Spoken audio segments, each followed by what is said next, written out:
నమస్తే అండి. చూడండి, ఈ నూరు వరహాల పువ్వులు కదా. అయితే ఇవి చాలా కలర్స్ ఉంటాయండి, చాలా బాగుంటాయి. కానీ మనం పెట్టుకోవడానికి వీలుగా ఉండవు. అదేవిధంగా దేవుడికి పెట్టుకోవడానికి కూడా ఇలా ఒకటి తీసి ఇలా పెట్టాల్సి వస్తుంది. మాలలాగా వేసుకోవాలంటే మనం ఇప్పుడు మాల కట్టి చూపిస్తానండి. ఓకేనా? ఇది చూడండి, ఇక్కడ దాకా కట్ చేసుకుందాం అనమాట.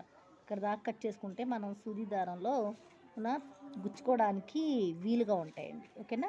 ఇవ్వండి, కట్ చేసిన తర్వాత ఇలా ఉన్నాయి. చూసారా ఎంత కలర్గా ఉందో, ఎంత బాగున్నాయి కదండి. దీన్ని మనం సూది దారంతో గుచ్చుకుందాం. ఓకే,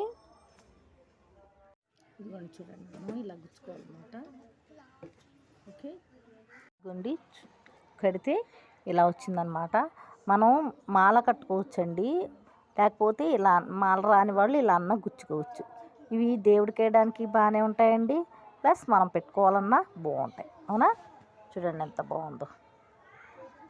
ఓకే,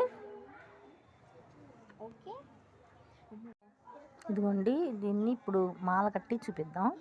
ఓకేనా? ఇదిగో చూడండి, మాల ఇలా కట్టుకోవాలన్నమాట. ఇప్పుడు పిల్లలకైతే తెలియదు కానండి, చాలామందికి మాల కట్టుకోవడం తెలుసు. ఇదిగోండి ఇలా కట్టుకోవాలి మాల. ఓకేనా? ఇదిగో చూడండి, ఇది సూది దారంతో కుట్టామన్నమాట. మాల రాని వాళ్ళు ఇలా కుట్టుకోవచ్చు, మాల వచ్చిన వాళ్ళు ఇలా మాల కట్టుకోవచ్చు అండి. అవునా? ఇవి దేవుడి పటాలకు వేసుకోవచ్చు, అదేవిధంగా మన తలలో అన్న పెట్టుకోవడానికి బాగుంటాయి.